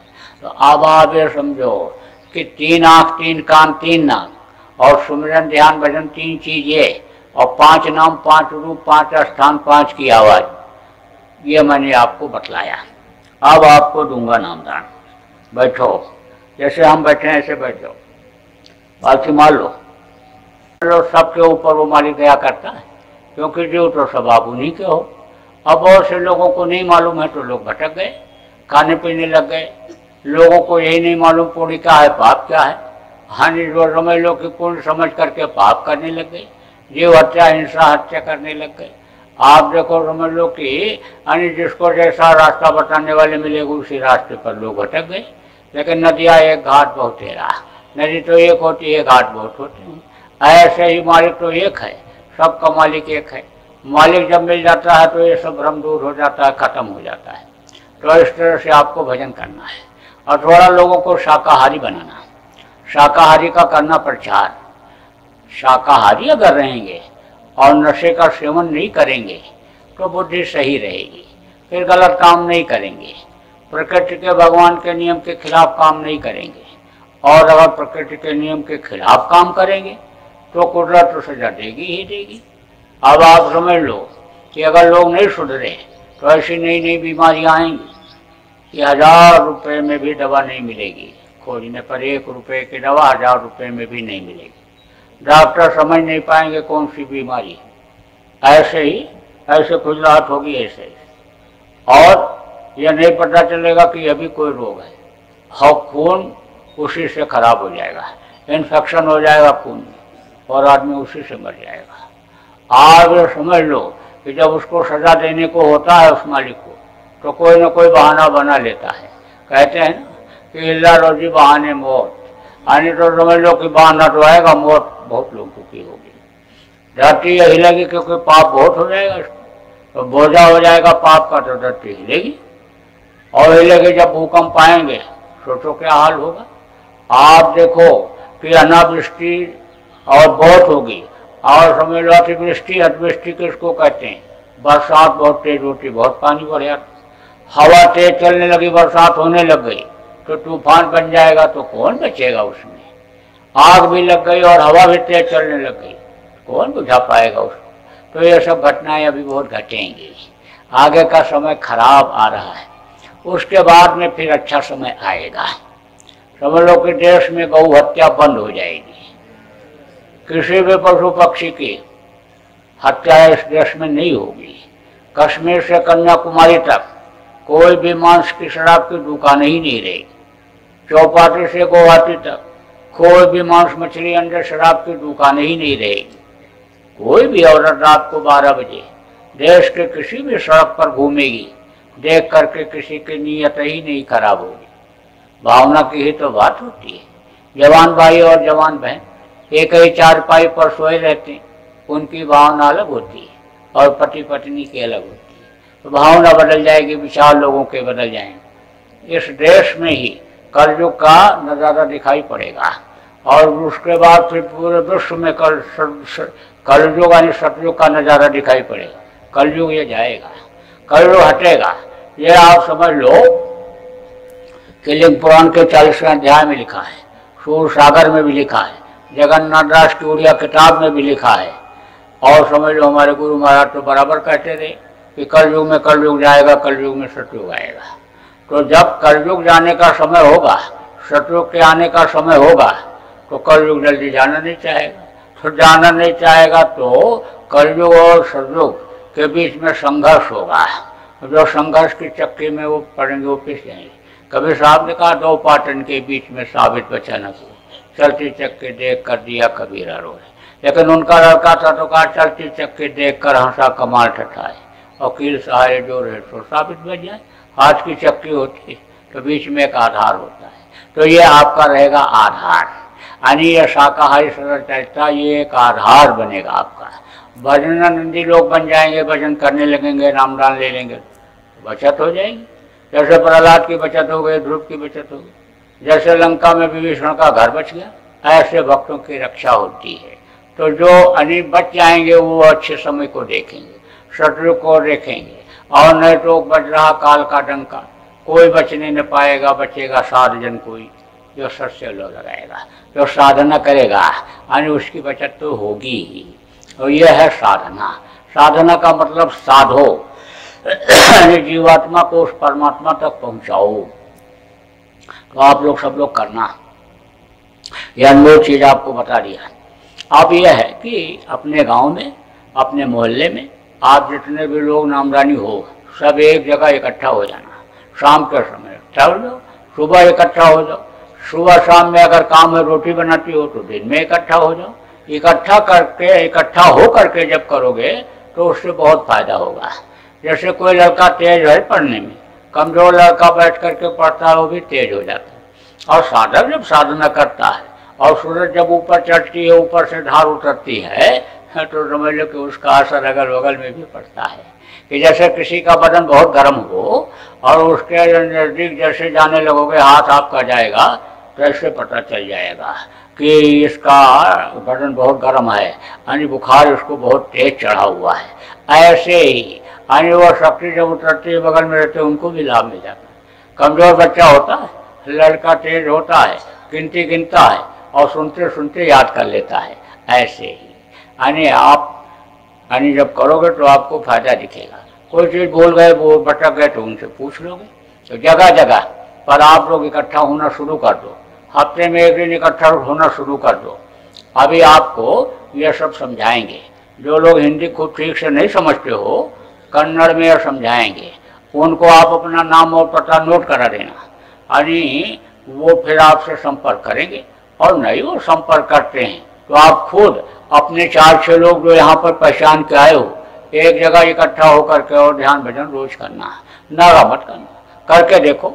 अभी तक आपने बहुत कुछ किया, अब इसको करके देखो कितना फायदा होता है आपको, कितना भला होता है, कितनी शांति मिलती है, कितना आत्मिक विकास होता है, कितना पुत्र परिवार में बढ़ोतरी होती है। इसको करके आप देखो।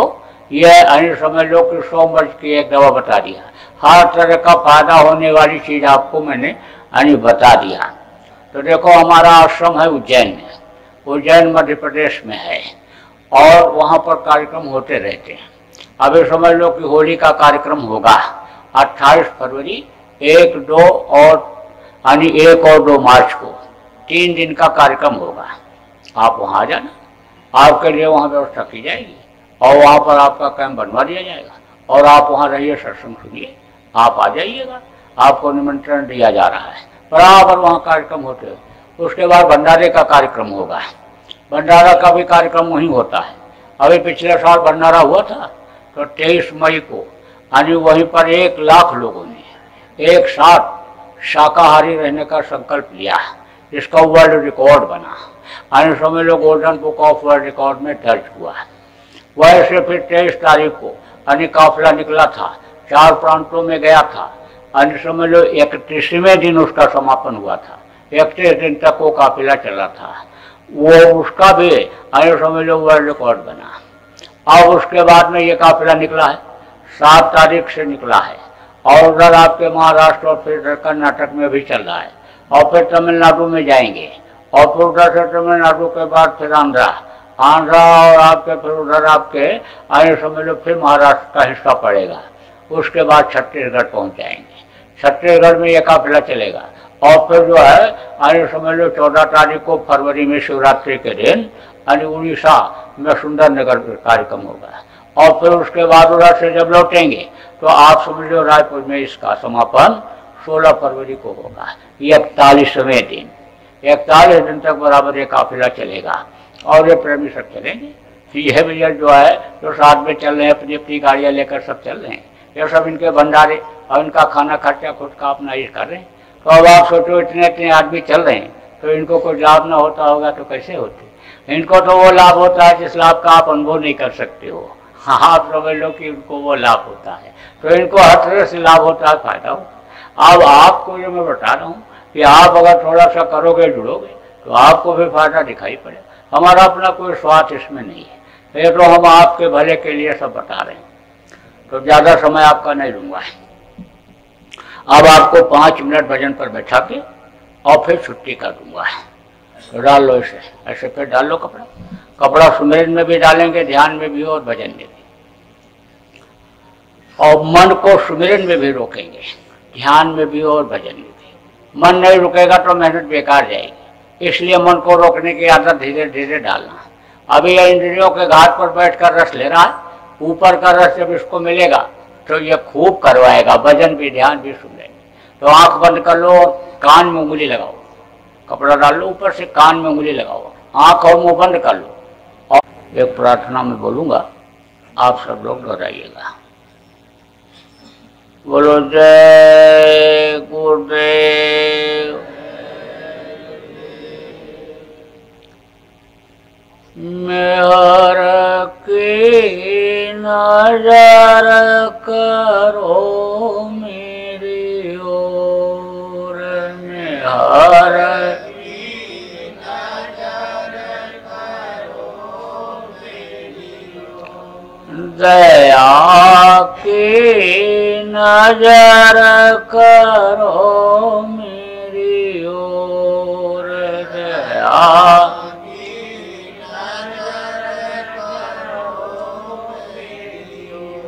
निषदीन तुम्हें निहारूं सतगुरु, निषदीन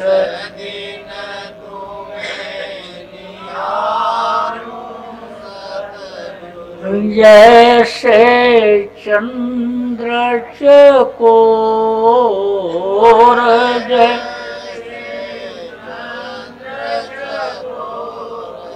दया की नजर करो मेरी ओर, दया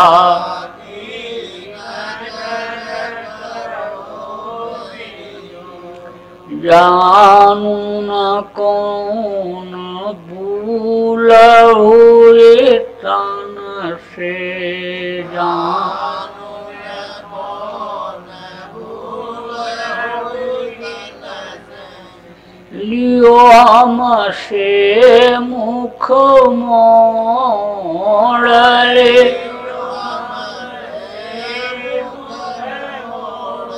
दया की नजर करो मेरी ओर, दया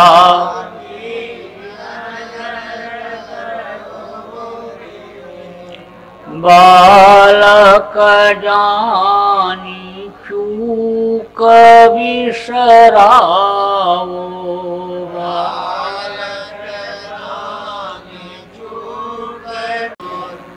जय गुरुदेव।